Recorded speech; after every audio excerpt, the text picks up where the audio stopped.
every time she gets a chance. My daughter-in-law, Jasmine, treats me like a poor old woman living off a pension. I came all this way to visit, and this is what I get. Such a shabby place, so disappointing. Well, I guess this is what you get on a pension. I can take whatever is said about me, but I can't stand it when someone insults this shop. My name is Susan. At 65, I'm still quite active for my age. My husband John passed away 3 years ago at the age of 70. He fought hard against liver disease, but sadly couldn't beat it. John was a craftsman and fought bravely without much complaint until the end. He was 8 years older than me, and I had always been prepared for the possibility that he might pass away before me. However, his death came sooner than I expected.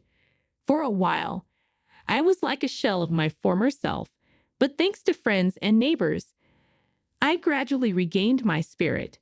Now I'm enjoying my time alone, attending career classes, a hobby of mine from way back, and going to the theater with friends. Another significant event happened after John passed and things settled down.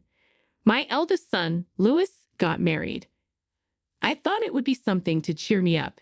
John and I had 2 children.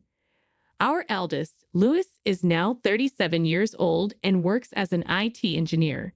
He's freelancing now, mainly working from home, and apparently he's earning more than he did as a salaried employee. Teresa, our daughter and Louis' sister, is currently on an overseas assignment. She hardly ever gets to come back home. Louis finally married in his mid-30s, but for Teresa, it seems her job comes first, and marriage seems far off for her. Speaking of putting the job first, that's Louis's wife, Jasmine. Jasmine is 9 years younger than Louis, currently 28 years old, an even larger gap than between John and me.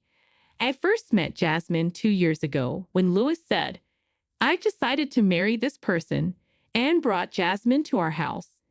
Louis was attracted to the hardworking Jasmine, and surprisingly, it was Jasmine who strongly desired to marry. She was a slender beauty in a well-tailored suit from a high-end brand, the epitome of a career woman, just like those seen in TV dramas.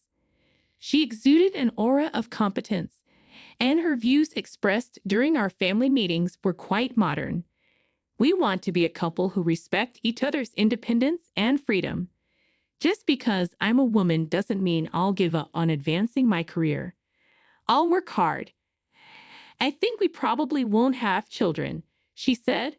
According to Jasmine, raising children is a hindrance to career advancement. She wants to earn her own money and enjoy freedom without being tied down by family life even after marriage. However, I was somewhat taken aback by what Jasmine said next. Living on a pension really seems like living in poverty, doesn't it? Money is really important. I have to work hard and earn. Living in poverty? I don't know what kind of lavish lifestyle the career woman Jasmine dreams of, but it's none of her business. I'm quite satisfied with my current life, which suits my means. Even the usually calm Louis had to gently chide her, "Hey, Jasmine, don't say things like that." It was a worrying first encounter with Jasmine. The first Christmas after Louis and Jasmine got married, they came to visit my house. Maybe because of her busy job, as soon as Jasmine arrived. "Oh, I'm so tired," Jasmine said as she sat on the sofa and didn't move. Even on Christmas, she seemed preoccupied with work, constantly staring at her mobile phone and tablet, never leaving the sofa. "Louis, I want some coffee." "Louis, I'm a bit hungry. Bring me some snacks," she ordered from the sofa. Louis dutifully brought her coffee and snacks. It's good that she's dedicated to her work, but as a mother, it pains me to see my son so casually used by Jasmine. Moreover, during their stay, Jasmine never once helped in the kitchen. It was always Louis who helped with meal preparations and washing up. Quietly, I asked Louis, who was helping me with the dishes, "Hey, Louis, doesn't Jasmine do any housework?" "Well, I'm mostly working from home as a freelancer, so I usually handle the housework." Jasmine has a commute and often comes home late. Plus, she travels a lot for work, so she's not home much. There's not much to do in terms of housework anyway. It's different from our time. Besides, Jasmine's been given more responsible work lately, so she's busy. You know, we're an independent couple. Jasmine likes to manage her own stuff, though I mostly take care of the house. Well, if you're okay with it, I won't interfere. Jasmine can be a bit harsh in her way of speaking, but think of it as her fighting through the tough world of work. Please be a bit more understanding, Mom, Louis said, always mild-mannered. Since then, only Louis has come home for summer vacations and Christmas. Jasmine's too busy with work to come. He always says Jasmine has a lot of business trips and often works on weekends. Recently, she's hardly ever at home. For me, having some reservations about Jasmine, it's admittedly easier when Louis comes alone. Every time Louis came back home, I noticed he seemed a bit more worn, which concerned me. Then as summer reached its peak, I received a call from Louis. Hello. This summer break, Jasmine and I will come to visit for the first time in a while. Is that so? It's been a long time since both of you visited together. Yeah, looking forward to it, Mom. I felt relieved hearing Louis's cheerful voice. When the summer break came, Louis and Jasmine returned home. This year's summer was reportedly the hottest on record. Our air conditioner at home was running nonstop, but due to its age, it wasn't cooling very well. Well, I'm home, Louis said. Hello there, Jasmine exclaimed as soon as she entered our house. It's so hot, Susan. Is the air conditioner even working? Hey, Louis, lower the temperature. She went straight to the sofa and, as usual, began giving Louis casual orders. It's still hot. Is this air conditioner broken? But I guess you can't afford a new one on a pension. Louis, a hand fan, please. I had a bad feeling that Jasmine seemed even more overbearing than before. Also, compared to when I first met her, her makeup and clothing seemed flashier. I'm going to say hello to Dad, Louis said as he went to greet John's photograph. When I returned with coffee for the two of them, I found Louis in front of the photo, but Jasmine was not there. She was still confidently sitting on the sofa, legs crossed, fiddling with her mobile phone. She drank the cold coffee I made without even a word of thanks. I didn't want to nag Jasmine, but even I couldn't hold back this time. Can't you put the phone away just for now? I asked. Jasmine replied, I have important work responsibilities, Susan. Living on a pension, you wouldn't understand. What does living on a pension have to do with this? I wanted to say something back to Jasmine, but she spoke up again. The reason Susan can live on a pension is because of the money we work hard to earn. So as someone who works hard every day, I don't have to move in front of people living on pensions. Really? Such excuses? Is this what being weathered by the rough seas of society does to a person? I felt bad for Louis, but I didn't want Jasmine to come over anymore. Knowing she wouldn't help in the kitchen, I made a dinner reservation at a restaurant that holds special memories for our family. It's not the most elegant establishment, but the food is exquisite. When it was time, Louis, Jasmine, and I headed to the restaurant. Upon arrival, we were guided to a private room that had been prepared for us. Ah, I'm going to say hello to Chef Brown. It's been a while since we've been here, Louis said before entering the private room, leaving me alone with Jasmine. Just the two of us. I felt uncomfortable and uneasy. Jasmine, as usual, was busy with her mobile phone. Just as I thought I should start a conversation, Jasmine spoke first. I came all this way to visit, and this is the place. Kind of disappointing. Oh, why? The food hasn't even been served yet. This restaurant is really delicious, you know. I tried to explain our family's connection to the restaurant, but Jasmine interrupted me. I work in the city, you know, and the places I usually go to for private dining or entertaining guests are those trendy ones featured in magazines. I doubt there are any stylish places like that in the countryside. This place is so impoverished. Well, I guess that's what you get when you're living on a pension, Susan. Jasmine, how can you say such things? Please don't speak ill of this restaurant. I replied. I didn't mind her belittling me for living on a pension, but Jasmine was now insulting our family's cherished restaurant. Various thoughts I had been holding back swirled in my heart. Today, I had had enough. It was time to stand up to Jasmine. As my anger reached its peak, I took a deep breath, ready to respond.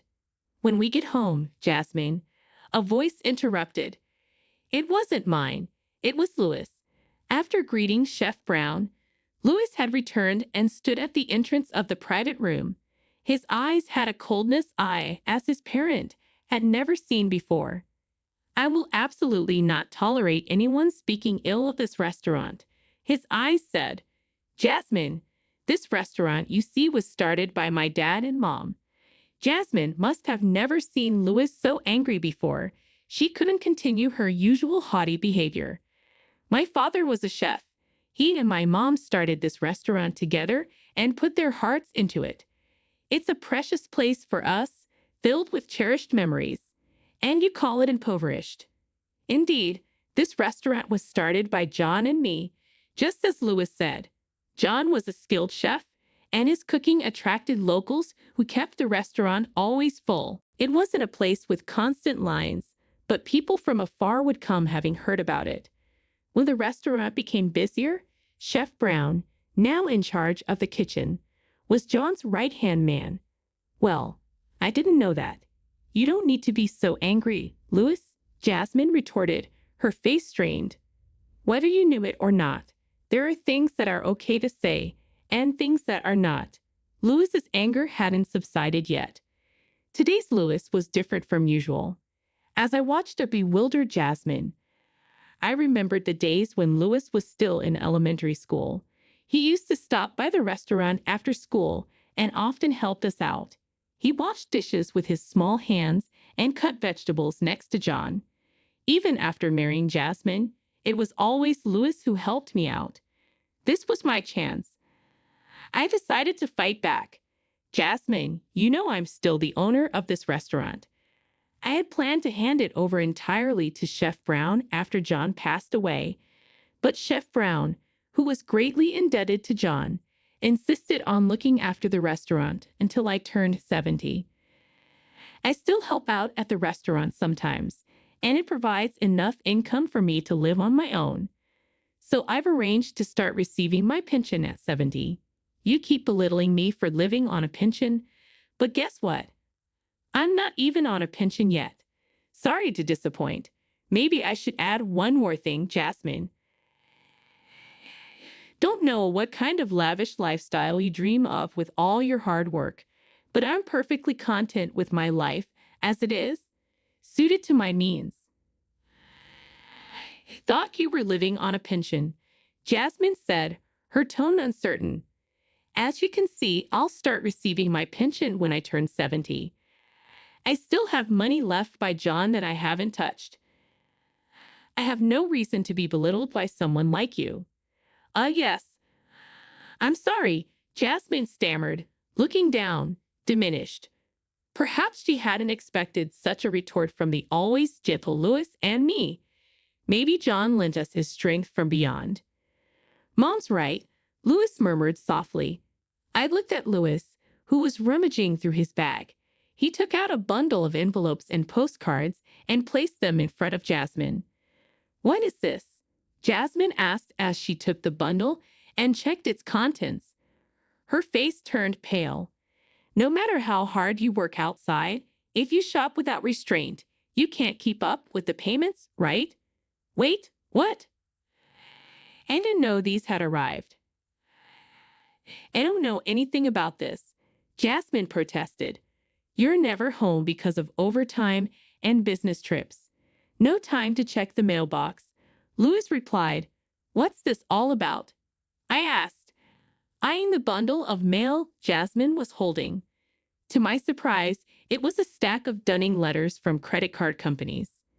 And another thing, Lewis continued, half of these reminders are for purchases at men's stores.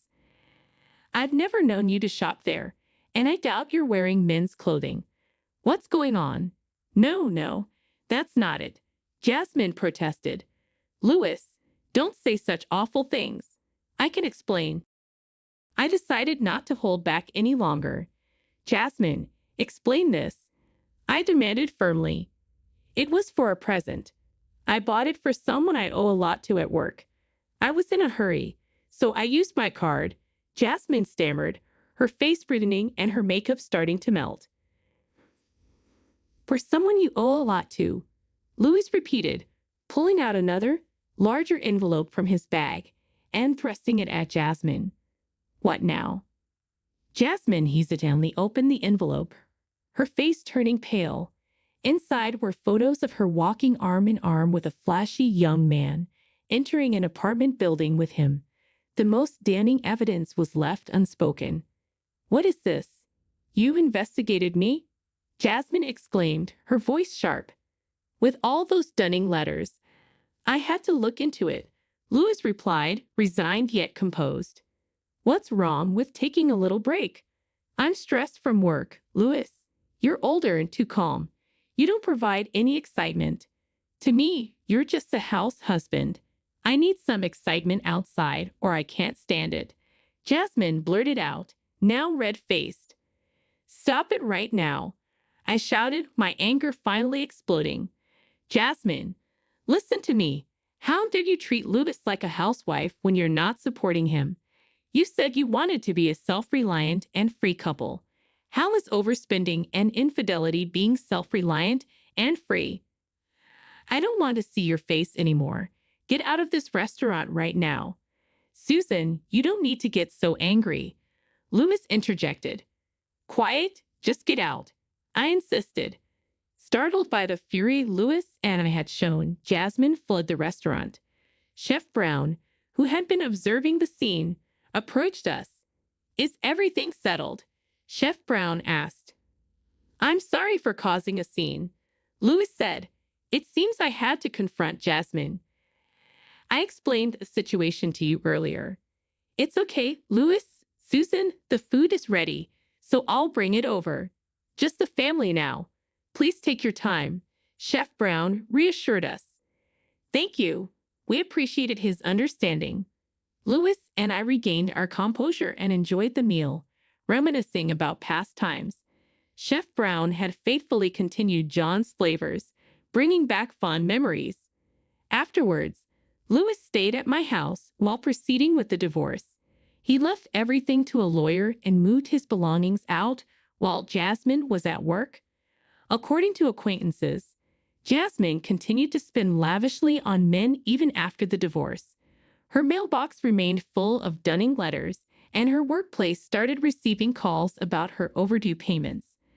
Eventually, her workplace found out about the affair and divorce, leading to daily criticism at her job.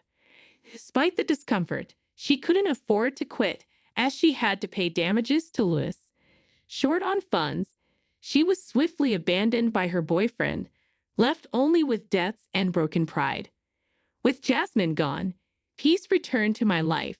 Louis's sister, Teresa, was returning home temporarily from her overseas assignment. Louis planned to coincide his return with her visit. I'm home. It's been a while. Teresa greeted us. I'm so tired from the long journey. We looked at her in surprise. What's up with you, Mom and Big Brother? Oh, right, I need to greet Dad first, she said, heading towards John's photo. That evening, for the first time in a while, Louis, Teresa, and I gathered around the dinner table and had a wonderful time. Despite her fatigue, Teresa helped with cleaning up. You seem to be doing well. I accidentally voiced my inner thoughts aloud. Teresa gave me a puzzled look. What are you talking about? When I looked back, Louis had a slightly embarrassed smile on his face. I realized I might never see my grandchildren, but I felt fortunate to have such kind children.